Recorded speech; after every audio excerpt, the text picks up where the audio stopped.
Komite Medik RSUD. Sholawat dan salam semoga Allah senantiasa curahkan pada junjungan kita Nabi besar Muhammad SAW beserta keluarga dan para sahabatnya. Mudah-mudahan kita selaku umatnya mendapatkan syafaatnya. Amin ya Allah ya Rabbal Alamin. Hadirin sekalian, sejawat sekalian yang dirahmati Allah Subhanahu wa taala, marilah kita buka acara kajian malam hari ini dengan bacaan pembukaan Al-Fatihah. Bismillahirrahmanirrahim. Bismillahirrahmanirrahim. Ar-Rahmanir-Rahim. Maliki yaumiddin. Iyyaka na'budu wa iyyaka nasta'in. Ihdinas siratal mustaqim. Shiratal ladzina an'amta 'alaihim ghairil maghdubi 'alaihim. Amin. Selanjutnya, marilah kita mulai pengajian pada malam hari ini yang akan disampaikan oleh Al-Mukarram Ustadz Agus Subagio SPD Al-Hafiz pada topik pembahasan kajian malam ini, yaitu masih tentang seri Tadabbur Al-Quran, yang mana pada kali ini kita akan membahas metode deduktif Al-Quran dalam mengenalkan Allah Subhanahu wa Ta'ala. Waktu dan tempat kami persilahkan, Mangga Ustadz. Ya, hatur nuhun Dr. Taufik Rahman Hakim, spesialis KFRT apa, Dok? Baru kenal. Ya. Kedokteran fisik dan rehabilitasi. Oh iya. Fisioterapi. Fisioterapi ya. Ya, siap. Beliau ahlinya medik lah dong. Biasanya kan spesialis jantung, spesialis anak, 6B baca. Ya, Assalamualaikum warahmatullahi wabarakatuh. Waalaikumsalam. Bismillahirrahmanirrahim. Alhamdulillah rabbil alamin wassalatu wassalam ala nabiyina Muhammadin wa ala alihi wa sahbihi ajmain. Rabbi shrah li sadri wa yassir li amri wahlul 'uqdatam min lisani yafqahu qawli amma ba'd. Alhamdulillah kita bersyukur kepada Allah pada malam hari ini kembali kita dipertemukan. Ya, terus terang saya bahagia setiap mendapatkan WA dari Pak Dr. Haji Ade. Waduh, pasti ada kesempatan ketemu lagi ya, dengan para dokter dan tenaga kesehatan yang khususnya di Tasikmalaya ya, yang luar biasa saat hari-hari seperti ini mendapatkan peluang ya, peluang dari Allah untuk terdepan menjadi khairun nas ya, anfa'uhum linnas, jadi manusia-manusia yang terbaik ya, karena mendapatkan kesempatan memberikan manfaat yang sesuai dengan momentumnya ya, yang paling depan untuk memberikan penjagaan ya, penyadaran tentang kesehatan ya, insyaallah. Pada malam hari ini juga ada banyak lintasan ya, lintasan di kepala saya yang ketika ya diminta untuk ya kita sama-sama sharing ya tentang bagaimana Al-Qur'an ya mengenalkan tentang Allah pada kita semua. Ternyata memang dengan distimulus ya dari Dokter Ade ya. Ya Ustaz, kumaha upami ieu tema nak gitu ya. Ternyata ya selalu ya meskipun ayatnya sama, ketika kita baca kembali itu ada sesuatu yang baru, dan ini yang jadi alasan salah satunya ya membuat saya juga semangat ketika bertemu dengan Bapak Ibu yang dimuliakan oleh Allah semuanya ya. Dan ini mungkin judul yang kalau disampaikan di luar ini bakal ngantuk. Metode deduktif teh naon gitu ya. Tapi saya yakin untuk Bapak Ibu semua yang sudah terbiasa dengan riset, penelitian, langsung connect ya, langsung terbayang, oh iya memang Allah mengajarkan kita kepada manusia untuk melakukan dua metode ya. Pertama metode deduktif yang diawali dari, kalau di dunia akademis ya, hipotesa namanya gitu ya. Kemudian nanti dikumpulkan berbagai macam data, ya, kemudian nanti hipotesa itu dibuktikan dengan observasi dan pengumpulan data itu yang kemudian membenarkan hipotesa itu. Ya. Sedangkan induktif itu kebalikannya. Ya. Nah, mohon izin saya untuk share slide ya. Insyaallah. Semoga lancar ini jaringannya. Beberapa hari ini banyak gangguan ya. Bismillah. Ya. Namun sebelumnya, Bapak Ibu yang dimuliakan oleh Allah, mungkin sedikit cerita lah ya. Saya mendapatkan bacaan yang menarik ya tentang seorang peneliti yang mendapatkan hadiah Nobel di tahun 2016 ya. Ya, yang dia teliti adalah tentang apa yang dinamakan sebagai autopagi ya. Ya, kita malam tapi nama prosesnya autopagi dan autolisis ya dalam puasa. Jadi ilmuwan ini meneliti bagaimana konsep autopagi, yaitu proses yang membuat tubuh itu lapar. Maka ketika lapar, maka sel-sel tubuh itu juga akan ikut lapar, dan dia akan memakan sel-sel dirinya yang ya sudah tidak berguna, sudah rusak, sudah mati, ya, yang biasanya jadi sampah itu dimakan, ya, karena akan membahayakan, ya seperti itu. Ya, dan ilmuwan ini dengan penelitian yang dilakukan, kemudian apa namanya? Membuktikan ya bahwa puasa yang dilakukan dalam rentang waktu 8 sampai 16 jam itu akan membentuk protein khusus ya dalam tubuh yang dinamakan dengan autophagisom ya. Dan ini seperti sapu ya, sapu raksasa yang mengumpulkan sel-sel mati yang tidak berguna kemudian yang membahayakan dan kemudian dikeluarkan dari tubuh ya. Maka dokter atau ilmuwan ini yang namanya adalah Yoshinori ya. Ya teman dekat dengan Yoshinoya. Yoshinoya mas sering ya kita. Ya Yoshinori ya. Jadi dalam kesimpulannya menyarankan agar seseorang itu mempraktekkan apa yang dinamakan melaparkan diri ini ya, atau puasa 2 atau 3 kali dalam seminggu. Ya, Masya Allah ya. Jadi, nah masalahnya bagi kita, Bapak Ibu yang dirahmati oleh Allah, kita paham tentang metode deduktif dan induktif ini, ya. Nah, kalau kita berangkat dari dengan proses deduktif, ya, itu kan diawali dari hukum yang sudah teruji kebenarannya, ya, hukum yang sudah teruji kebenarannya. Kemudian nah, di situ kita melakukan observasi, ya, mencari fakta-fakta sampai nanti terkuatkan ya tentang hukum tersebut. Apakah menjadi solusi, apakah menjadi sebuah penguatan-penguatan lah ya, intinya seperti itu. Nah, masalahnya adalah ya ketika hukum yang diambil itu buatan manusia, memang harus diuji lagi gitu. Ya, tapi kalau hukum itu berasal dari ya kebenaran absolut ya yaitu Allah dan juga mereka yang dipandu dibimbing oleh Allah, maka itu sudah menjadi sebuah kepastian ya meskipun manusia dengan ilmunya saat itu belum bisa membuktikan tentang hal itu ya. Jadi Rasulullah SAW 15 abad yang lalu itu kan sudah menyampaikan ya, asyamu junnatun, puasa itu sebagai perisai, sebagai benteng, juga akan memberikan kesehatan gitu ya. Nah, hari ini atau 2016 kemarin itu ada yang meneliti hal itu, melakukan observasi, ya, mencari fakta-fakta di lapangan, ya, dan menyimpulkan hal itu gitu. Ya, itu mendapatkan hadiah Nobel. Nah, kalau kita sebagai orang beriman, ya alhamdulillah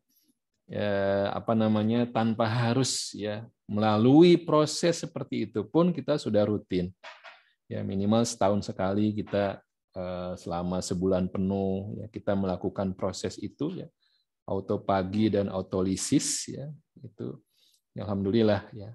Nah tapi memang agama kita yang berdasarkan Al-Quran dan As-Sunnah itu memberikan motivasi, stimulus ya kepada kita semua untuk pertama memang menerima kebenaran absolut itu, tapi silahkan lakukan semua upaya-upaya untuk menghasilkan keyakinan yang semakin bertambah. Nah, Bapak Ibu yang dirahmati Allah, ya, berkaitan dengan tema kita pada malam hari ini, ya mungkin nanti akan kita coba,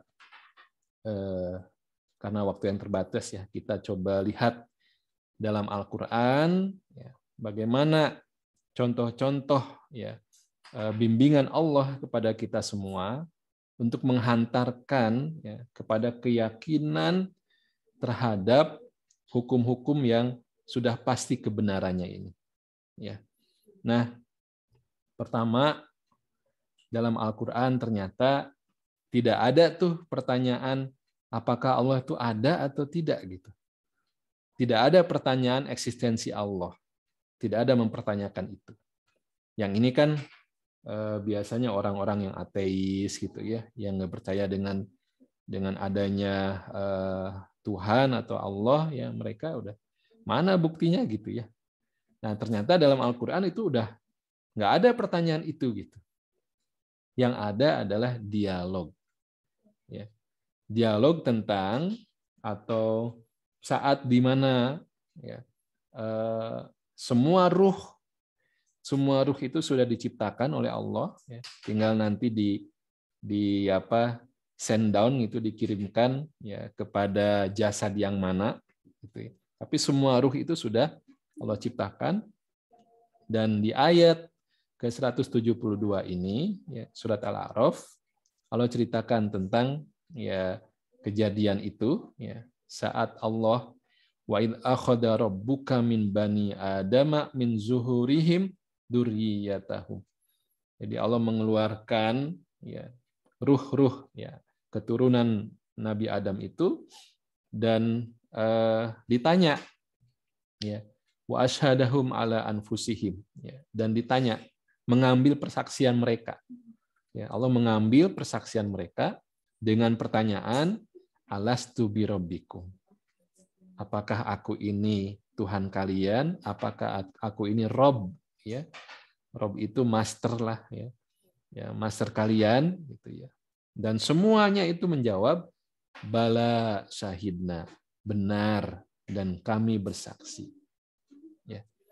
Jadi Bapak Ibu yang dirahmati oleh Allah, setiap manusia itu ya, ketika Allah tiupkan ruh ke dalam jasadnya, itu sudah built-in, sudah ada terpatri di dalamnya itu tentang eksistensi Allah. Ya, keyakinan adanya Allah dan mereka sudah bersaksi tentang hal itu. Ya. Ketika Allah menanyakan seperti ini, alastu birabbikum qalu bala syahidna. Ya, makanya setiap manusia yang lahir ya fitrahnya itu memang ya sudah ada di dalam hatinya itu tentang Allah, sudah ada di situ. Ya. Makanya nanti meskipun orang itu menolak ya, menolak adanya Allah, itu biasanya saat-saat momen yang paling genting ya, dalam kehidupannya yang sudah buntu gitu ya, biasanya memanggil yang dia yakini ada suatu kekuatan yang bisa menyelamatkan dirinya. Itu juga Allah ceritakan apakah di surat Yunus, juga di surat Luqman gitu ya. Itu ketika mereka diombang-ambing ya, jahumul mauju min kulli makan ya. Jadi ketika dalam perahu itu mereka diombang-ambing oleh ombak yang sangat besar ya, maka mereka apa? Da'allaha mukhlishina lahuddin. Mereka berdoa ya kepada Allah dengan doa yang mukhlishina lahuddin, yang betul-betul bersih gitu. Enggak ada harapan kepada yang lain. Dan banyaklah ya bukti sejarah juga yang menjelaskan tentang hal ini ya. Bagaimana seateis-ateisnya orang kalau kondisi begitu itu biasanya oh my God, itu ya keluar juga gitu ya, apa yang terpatri, yang built-in dalam jiwanya ini. Nah, ini kan sebuah, tadi kalau dengan deduktif itu teori ya, bahwa setiap manusia itu sudah kenal dengan Allah. Ya, setiap manusia sudah kenal dengan Allah. Ya, bahkan di ayat ini bicara tentang posisi. Ya. Allah itu sebagai master, kita ini semua sebagai slave, sebagai budak. Beda ya, bukan sebagai karyawan Bapak Ibu, sebagai budak. Ya, kalau bos dan karyawan, guru dan murid itu kan ya ada masa-masanya ya, tidak ditaati. Ya. Misalnya Bapak Ibu dokter sekalian, nakes sekalian ada jadwal kan, ada jadwal shift gitu ya. Ya kalau sudah tidak tidak bertugas, bukan jadwalnya, ya tidak ada kewajiban ya, kewajiban sebagaimana saat bertugas gitu. Ya. Tapi namanya slave, namanya budak, ya. Jadi master majikan itu punya kekuasaan yang sepenuhnya dan bisa melakukan apapun gitu. Ya, bisa melakukan apapun. Ya. Jadi punya absolute control dan otoritas. Ya, beda banget ya dengan hubungan-hubungan yang lain. Ya, apalagi karyawan itu ada jam kerjanya, ada liburnya gitu ya. Kalau budak nggak ada. Gitu. Nah ini pertama, ini sebuah kepastian buat kita semua. Jadi kalau Allah sebagai Rob berarti sebagai Master, itu memang Allah berhak melakukan apapun. Mau dikasih kebahagiaan, kenyamanan, kelapangan, ya. Atau sebaliknya, sebagaimana hari ini, ya pandemi, ya. Kalau di Bandung diperpanjang lagi, di Indonesia diperpanjang lagi, ya PPKM-nya ya, ya itu karena Allah ya. Fa'alul lima yurid. Jadi kalau sudah berkehendak, tidak ada yang bisa ya membantahnya. Baik, ya. Ini yang pertama ya, tentang eksistensi Allah ya. Kemudian bagaimana ya cara Al-Qur'an mengenalkan Allah dan sekaligus membedakan ya Allah sang kreator ya, dengan hasil ciptaannya. Allah sang khaliq ya, pencipta, dengan kita semua sebagai makhluk ciptaannya. Ya. Memang kalau kita baca penjelasan tentang tema-tema ma'rifatullah, ya, mengenal Allah, itu banyak sekali dan mungkin banyak juga istilah-istilah yang justru kita jadi loadingnya lama gitu ya. Tauhid, akidah gitu. Itu ternyata dalam Al-Quran nggak ada itu. Istilah akidah, istilah tauhid itu nggak ada. Ya. Jadi ada tauhid rububiyah, asma wa sifat, tauhid uluhiyah gitu. Ya. Ya, dulu saya belajar juga ya liar ya bingung juga gitu. Apa membedakannya bagaimana gitu ya, tauhid uluhiyah dan rububiyah. Sampai sekarang juga harus loading dulu. Ternyata ya Al-Quran itu punya cara yang sangat unik dan bahkan semua level ya, pendidikan manusia bisa dengan mudah. Semua level usia manusia bisa dengan mudah menerima logika ini.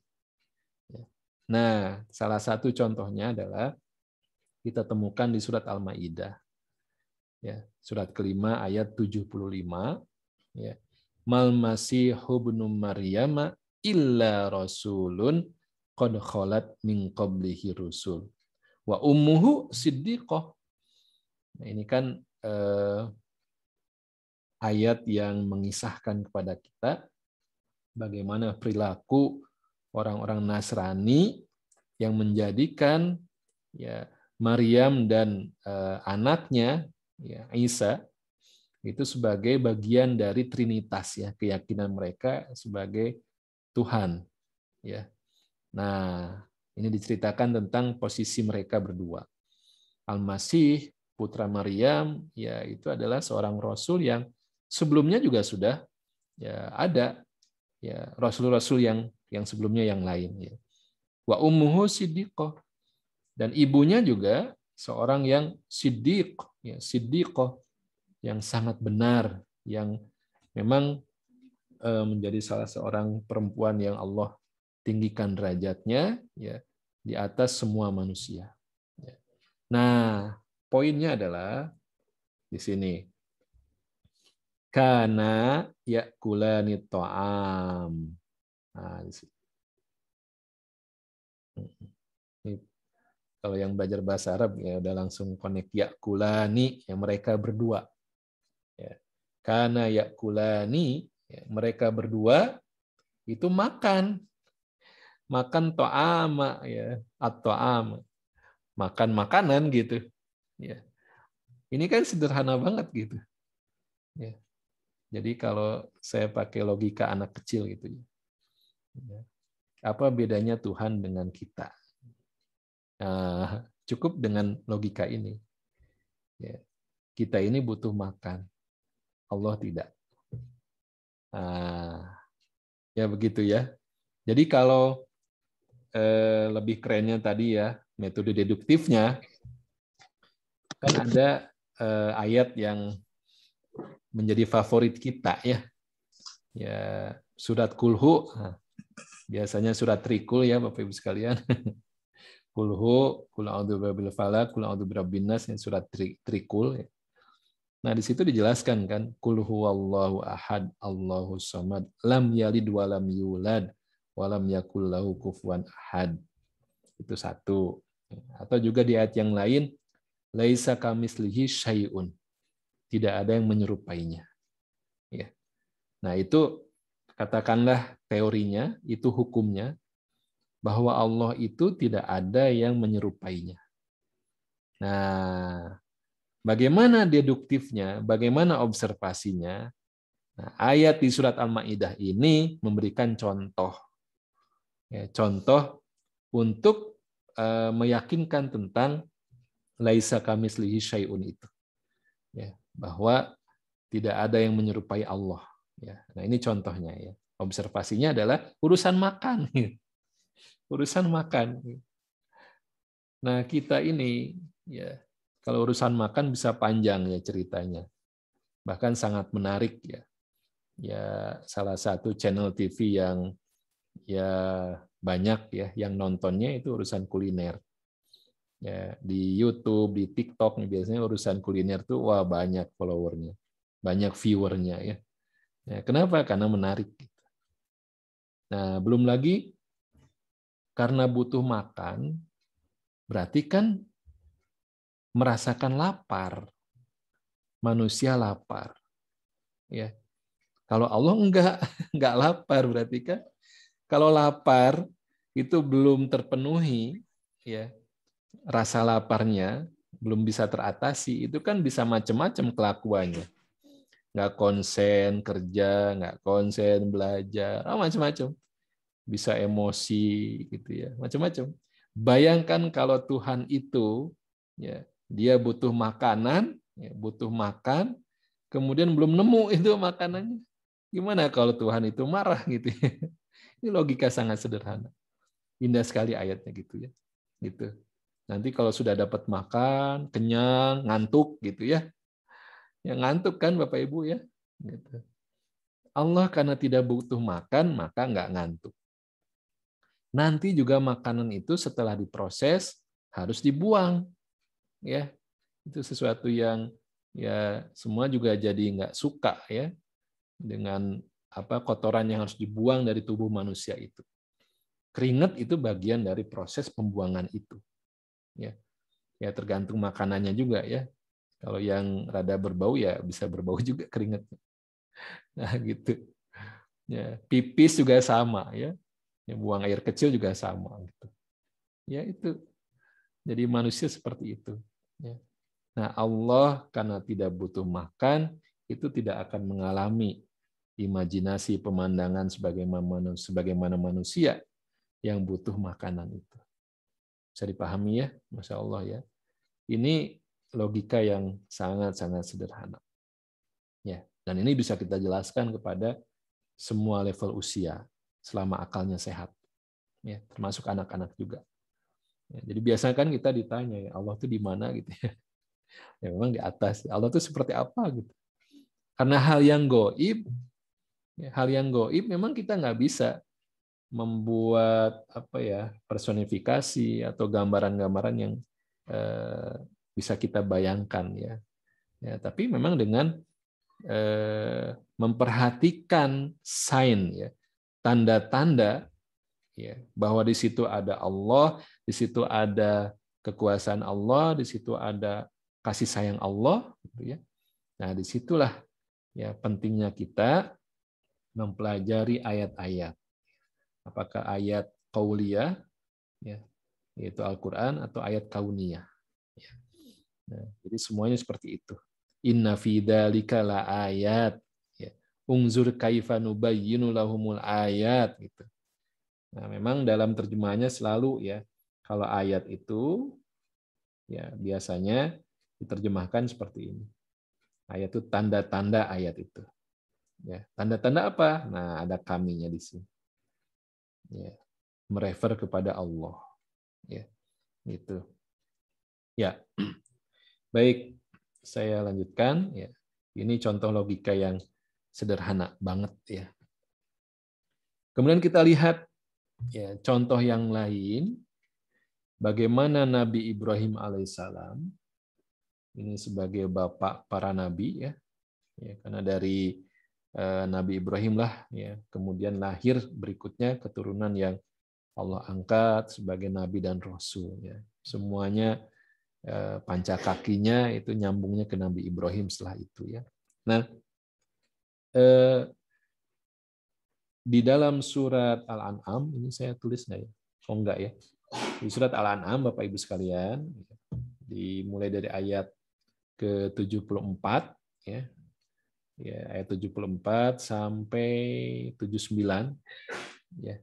Kalau ayatnya lengkap di sini tapi terjemahannya saya skip ya, sebagian karena ingin meng-highlight yang penting yang menjadi tema kita ya.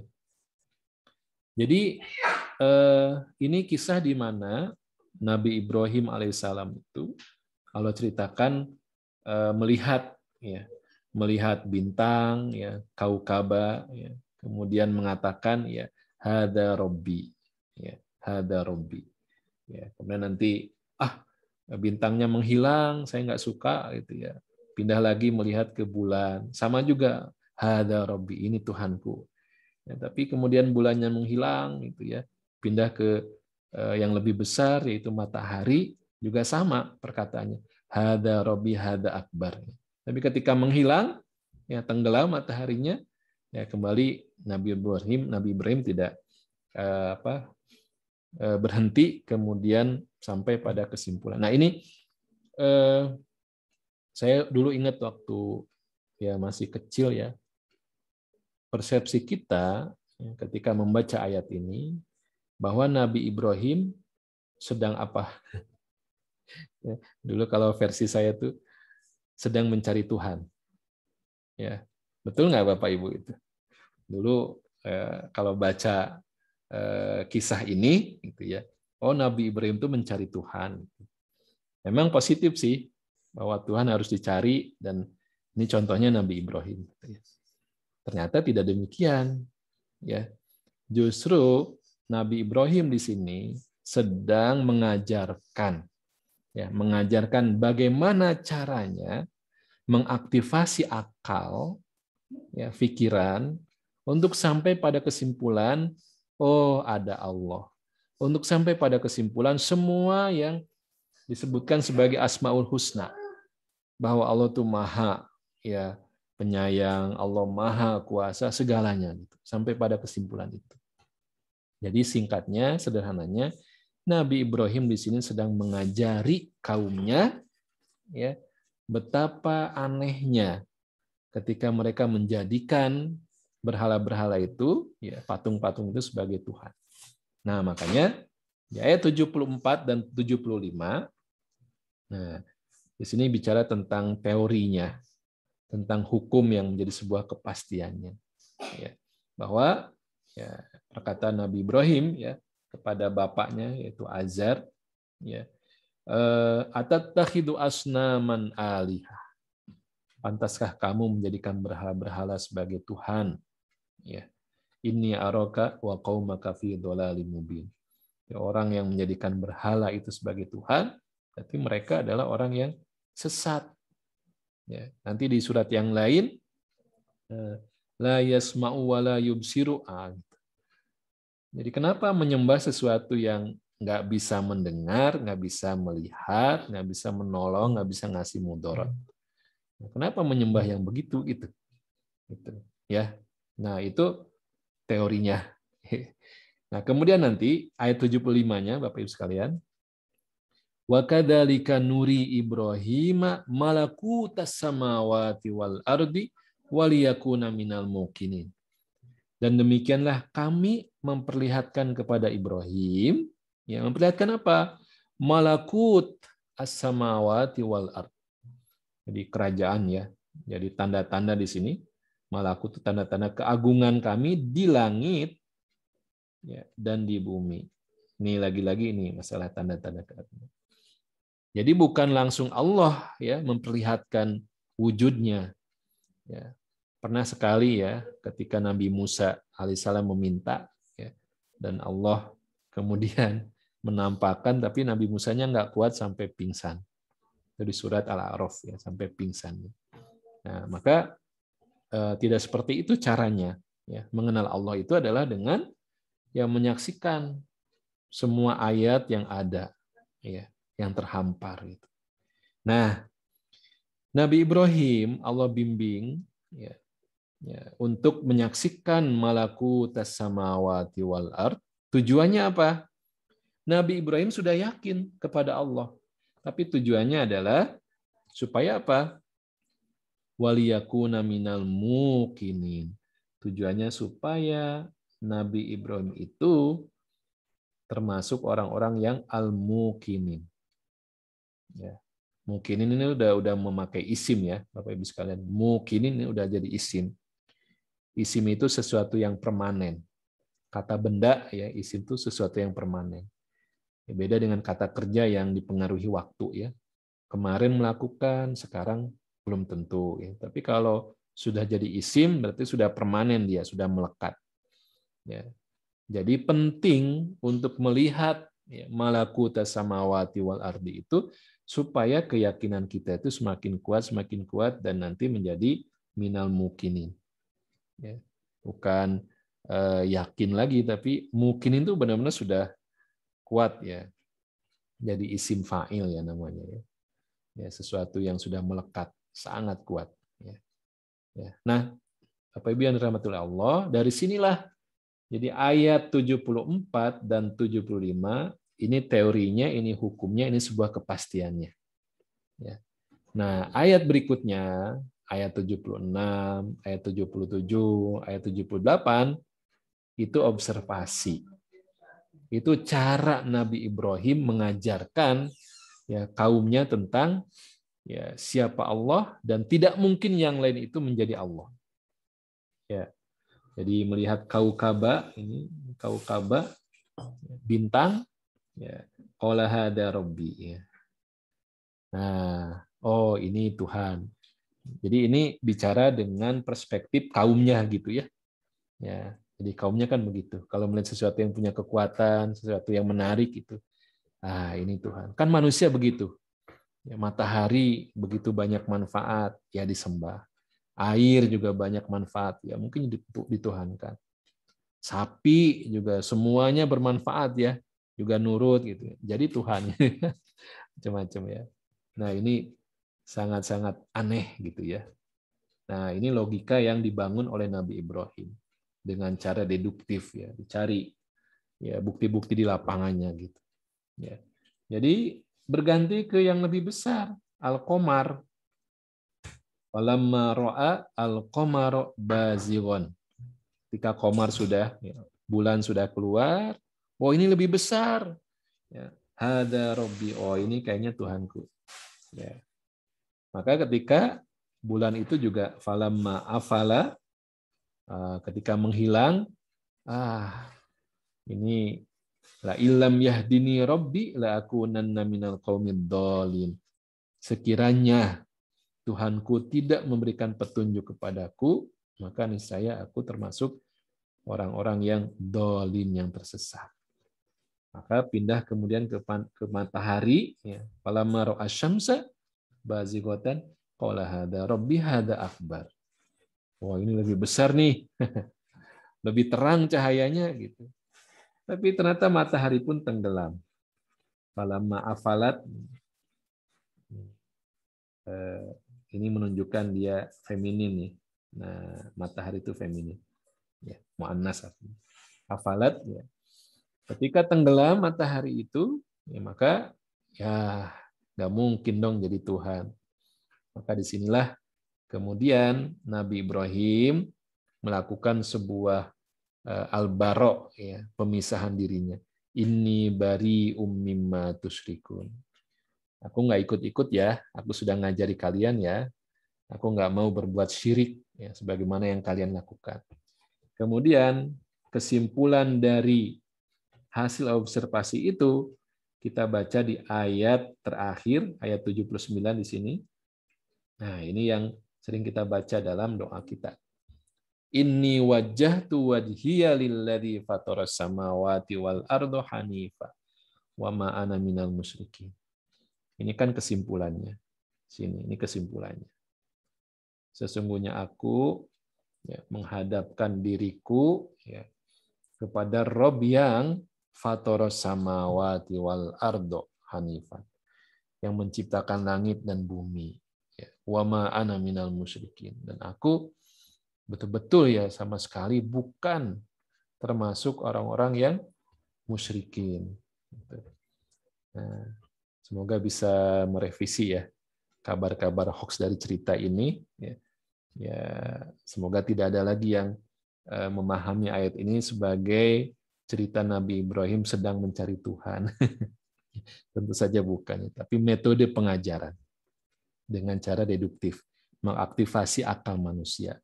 Ya, kan banyak alasan ya. Ya, saya terima dari nenek moyang saya seperti ini. Itu juga yang diungkapkan nanti di surat yang lain di Asy-Syu'ara misalnya. Itu begitu juga ungkapannya gitu. Ya, makanya dibantah di sini. Ya, rek kitu-kitu wae istilahnya gitunya. Sik mikir atuh gitu. Diajak mikir lah gitu ya. Jadi gitu ya Bapak Ibu. Sudah semua yang datang dari Allah dan Rasul-Nya itu sebagai kebenaran absolut. Nah, akal kita bukan untuk menentang itu. Akal kita untuk menguatkan keyakinan terhadap hal itu. Ya. Kenapa sih daging babi itu haram misalnya? Itu udah kebenaran yang harus kita terima, kita taati, ya, kita jauhi gitu. Nanti cari penguat-penguatnya, ya sekarang sudah banyak bukti-buktinya ya kenapa itu diharamkan. Ya, banyak buktinya. Semakin apa? Minal mukinin, semakin yakin. Seperti itu. Jadi bukan ketika menemukan yang dari Allah itu, ya kita belum nemu gitu ya, kemudian nggak diterima dulu, jangan gitu. Semua yang dari Allah tuh terima dulu sebagai sebuah kebenaran absolut. Nah, baru cari ya observasi, fakta-fakta, informasi di lapangan untuk menguatkan hal itu, ya baik buat diri kita ataupun orang lain. Bapak Ibu yang dirahmati oleh Allah, nah disinilah ya Al-Quran itu ya menyebutkan kepada kita bagaimana supaya kita mengenal Allah itu melalui, sebentar. Ini jaringan di saya agak mau hilang lagi ini. Bapak Ibu sudah ada belum? Slide-nya keluar nggak di situ? Nah, ada ya. Oke. Nah, banyak ya ayat-ayat yang menjelaskan bahwa gunung itu jadi ayat. Kemudian Nabi Isa dengan lahir tanpa ada ayah itu adalah ayat gitu ya. Kemudian juga turunnya hujan, macam-macam lah semuanya ya. Pergantian siang dan malam gitu ya.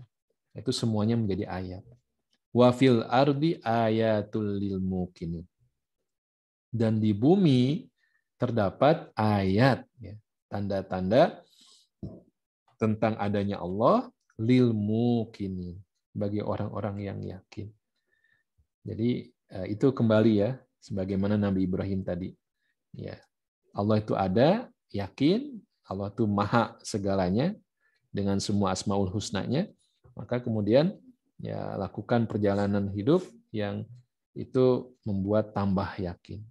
Wa fi anfusikum. Nah, Bapak Ibu yang dirahmati oleh Allah, ini sebuah metode ya dari Allah.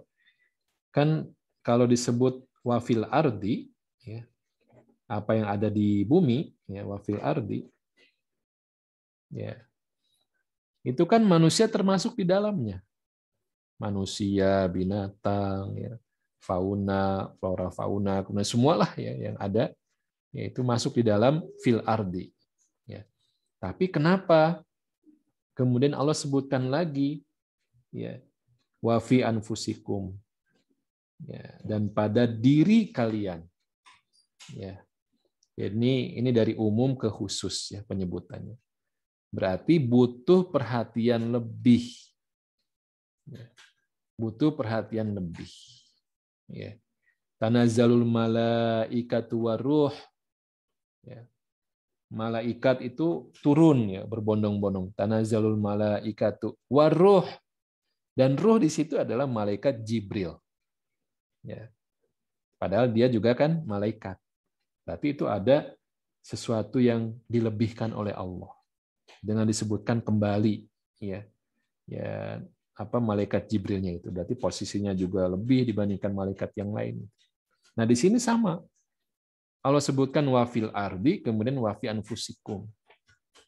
Berarti harus punya perhatian lebih wa fi anfusikumnya itu. Ya. Man arafa nafsahu arafallah. Barang siapa yang mengenal dirinya, maka dia akan kenal dengan Allah. Barang siapa yang kenal dengan dirinya, maka dia akan kenal dengan Allah. Di sini kan semuanya ya, apakah pengenalan tentang fisiknya, gitu ya, apakah juga pengenalan tentang konsep dirinya, perkembangannya, gitu ya, semuanya di situ. Ya, laqad khalaqnal insana fi ahsani taqwim. Jadi sungguh manusia itu diciptakan dalam sebaik-baik, yang terbaik hasil ciptaan Allah itu adalah manusia. Secara fisiologisnya gitu ya. Nanti mungkin apa namanya kalau di dunia terapi ya dok ya, itu kan bagaimana manusia itu juga punya kemampuan adaptasi yang luar biasa ya dengan apa kehidupan yang dihadapinya itu. Wa fi anfusikum afala tubsirun. Ya saya kira dokter-dokter dan nakes itu banyak ya dalam kesehariannya menghadapi wa fi anfusikum ini gitu. Ya. Bahwa namanya kematian itu memang Allah yang menentukan. Kalau belum waktunya ya bisa selamat gitu. Meskipun menurut teori medis udah nggak mungkin diselamatkan gitu. Ya, tapi karena Allah yang ya berkuasa ya, oh ya pasti saya yakin tiap hari ya Bapak Ibu sekalian menemukan bukti-bukti kekuasaan Allah di sana gitu. Ya. Ada orang yang sudah ya tidak berdetak lagi jantungnya gitu ya. Wah, udah segala macam upaya dilakukan gitu ya. Ya, sudah merambat gitu kayaknya ruhnya itu udah mau keluar. Tiba-tiba diselamatkan oleh Allah ya. Ya, mungkin di situ ada terjadi perdebatan ya. Misalnya di IGD gitu ya. Kalau di situ kejadiannya seperti itu kritis kan pasti banyak tuh di situ tenaga medisnya gitu. Yang satu ketika hipotesanya itu menggunakan ya dalil-dalil medisnya itu ini udah nggak mungkin diselamatkan, udah deh, udah nggak usah masuk ke apa tahap berikutnya dan sebagainya. Tapi ada orang yang tetap aja berusaha gitu. Enggak, saya masih bisa.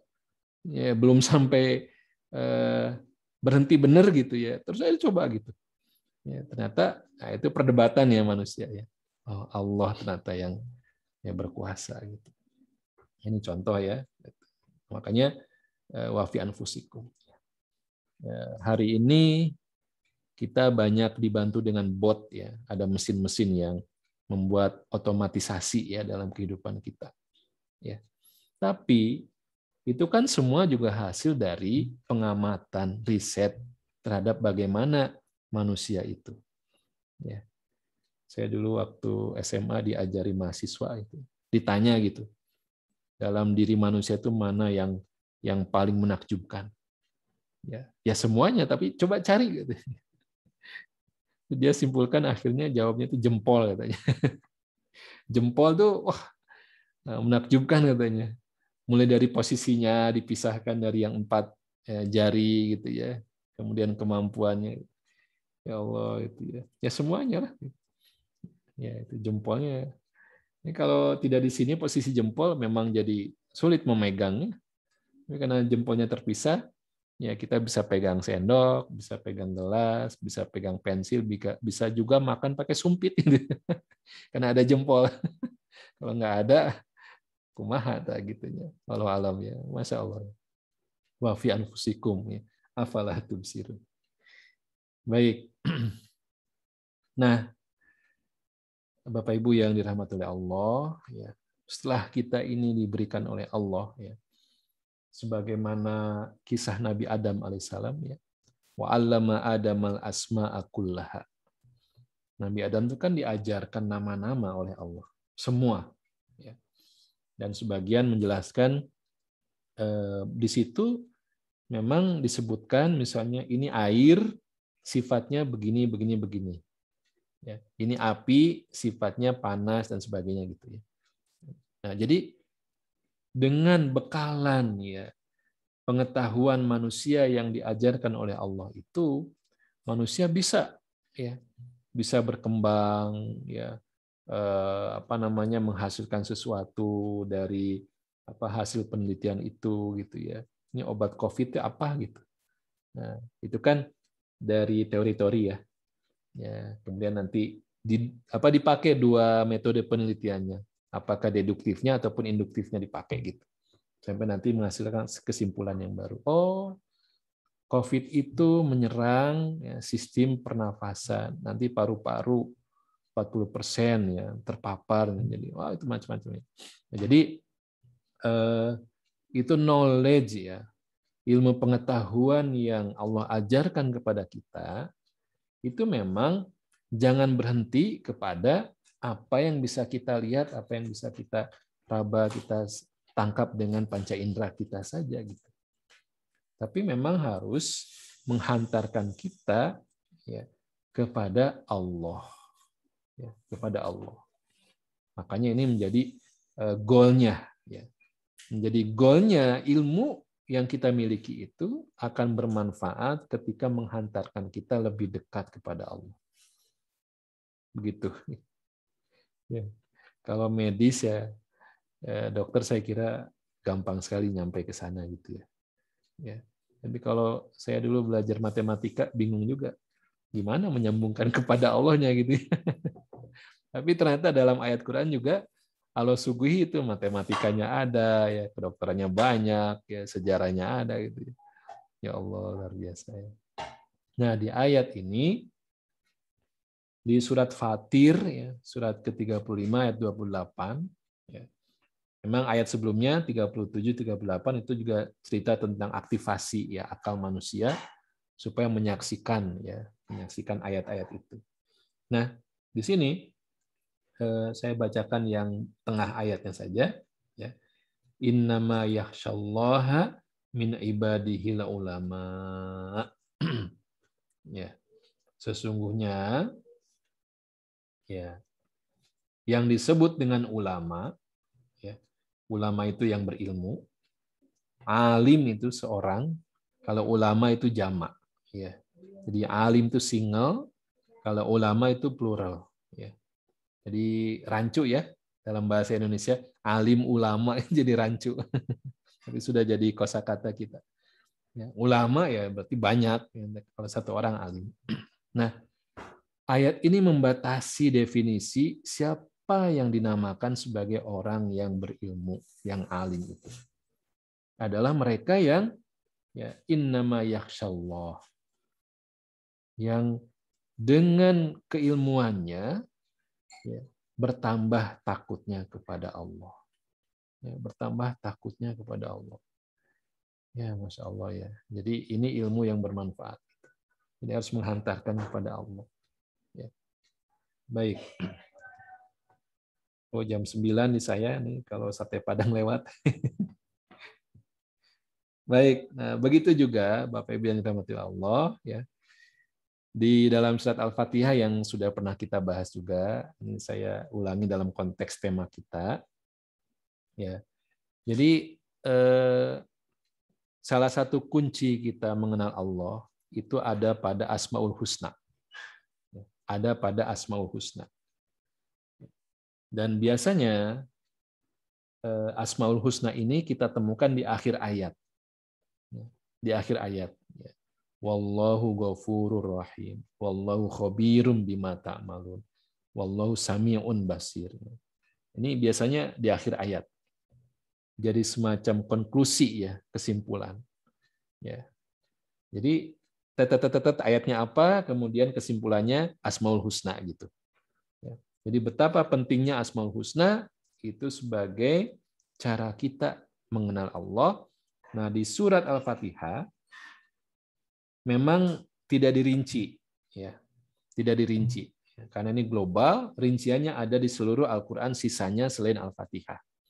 Bahwa Allah Ar-Rahman apa rinciannya, Allah itu Ar-Rahim apa rinciannya, gitu, ya.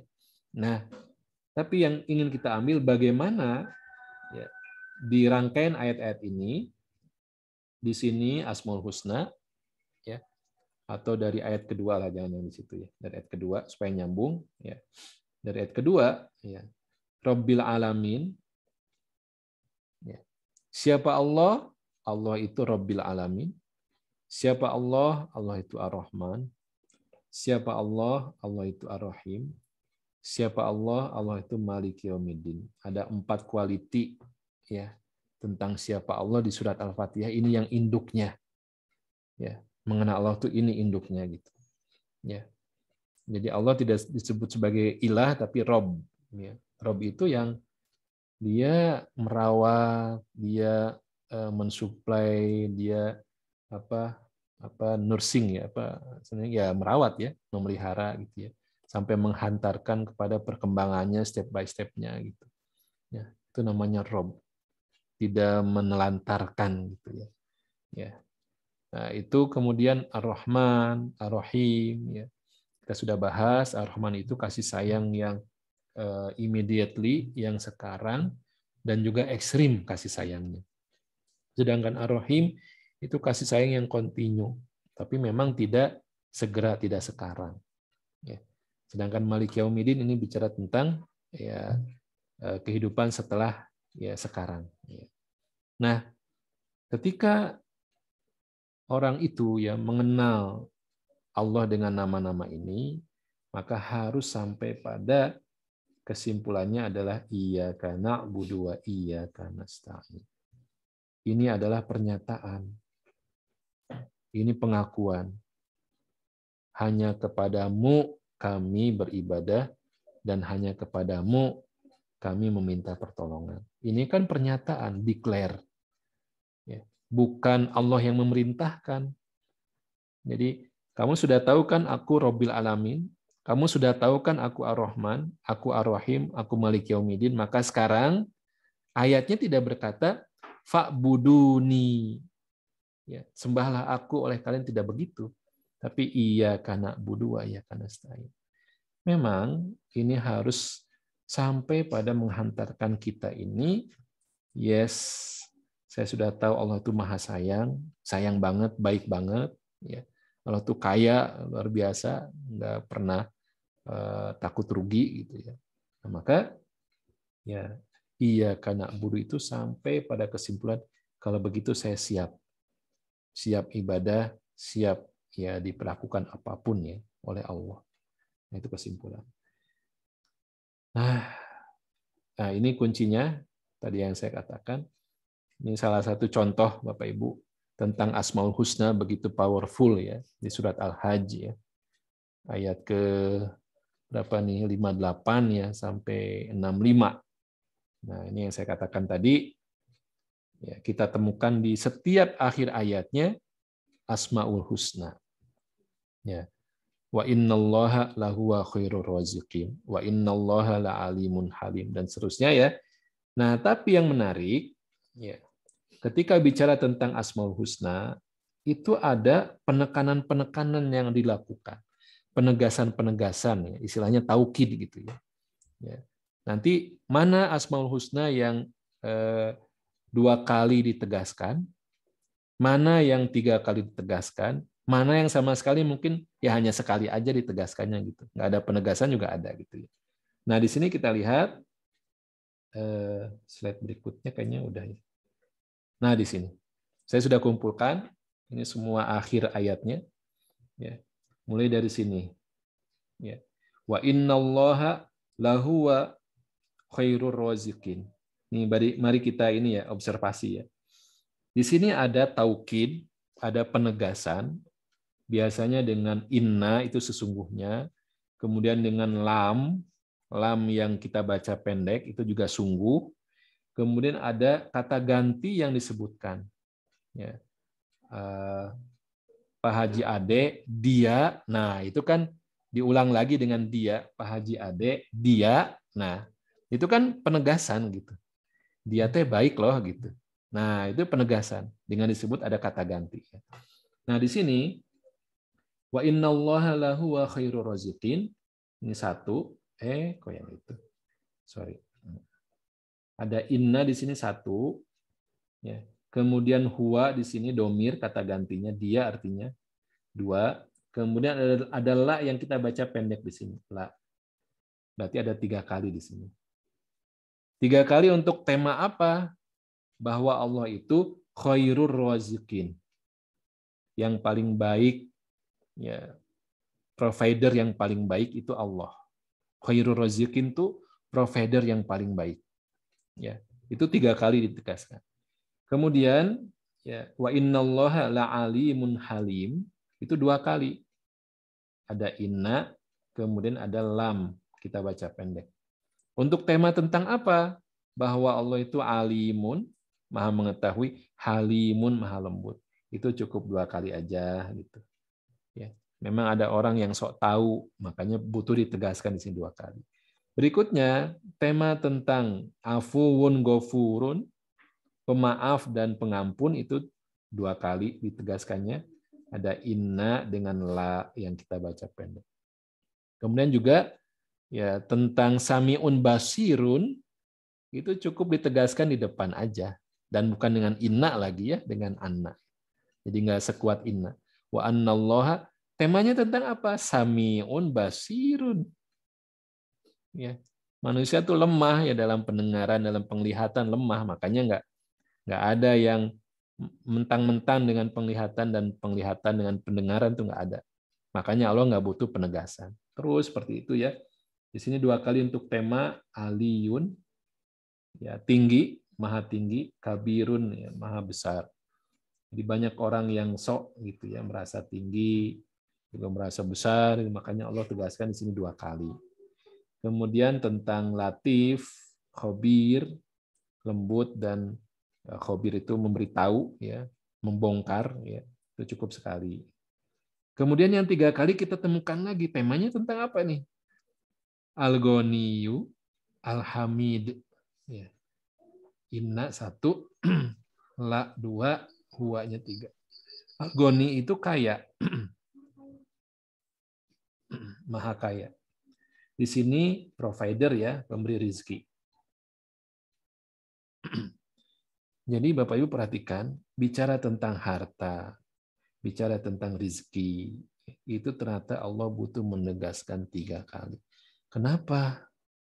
Karena di situ lemahnya manusia. Nggak percaya Allah menjamin rezekinya selama manusianya berikhtiar gitu ya.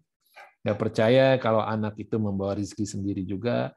Nggak percaya kalau menikah itu akan Allah kayakan gitu ya. Sehingga banyak yang menunda-nunda pernikahan gitu ya.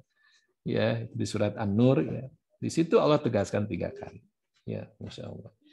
Nah, itu kalau menurut deduktif ya itu menjadi sebuah teori, menjadi hukum, menjadi sebuah kepastian. Bahwa Allah itu benar-benar sebaik-baik provider pemberi rezeki.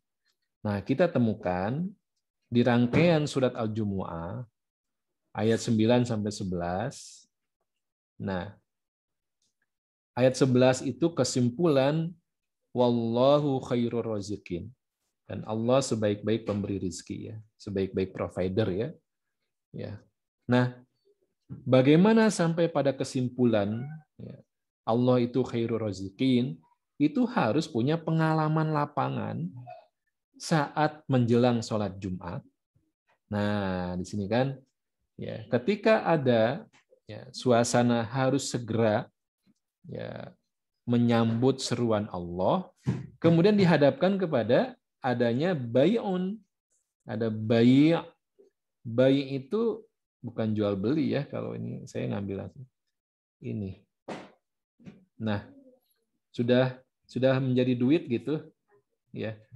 Istilahnya mah si konsumen itu sudah ngantri di depan kasir, itu bai'. Konsumen sudah ada di depan kasir ngantri, itu bai'. Nanti kan itu sudah diduitin lah istilahnya begitu. Nah, menurut ayat ini tinggalkan. Tinggalkan meskipun itu sudah ya sebentar lagi SPK, sebentar lagi MOU gitu. Tapi kalau sudah ada seruan Allah sholat Jumat tinggalkan. Nah, itu kan engap ya maksudnya tuh jadi aduh gimana gitu dilematis gitu. Tinggalkan. Terus seperti itu ya. Dan ini para sahabat ngalami juga gitu. Kalau kamu punya pengalaman ketika seperti itu kamu memilih dan memprioritaskan Allah, maka nanti kamu akan merasakan bahwa benar Allah itu adalah khairur raziqin. Apakah nanti dengan cara diganti dengan sesuatu yang lebih besar? Ataukah dengan cara diselamatkan? Karena bisa jadi transaksi itu adalah akan membahayakan, gitu. Diselamatkan gitu. Macam-macam gitu nanti bentuknya itu. Nah, di situ pengalaman lapangan kita akan yakin bahwa Allah khairur raziqin. Gitu ya. Nah, seperti itu Bapak Ibu yang dirahmati oleh Allah. Ya. Terakhir, saya ingin menyoroti tentang ayat. Ya. Nggak ada di slide-nya, tapi ini sebentar aja. Kenapa selalu ya, kita digiring kepada ayat untuk mengenal Allah?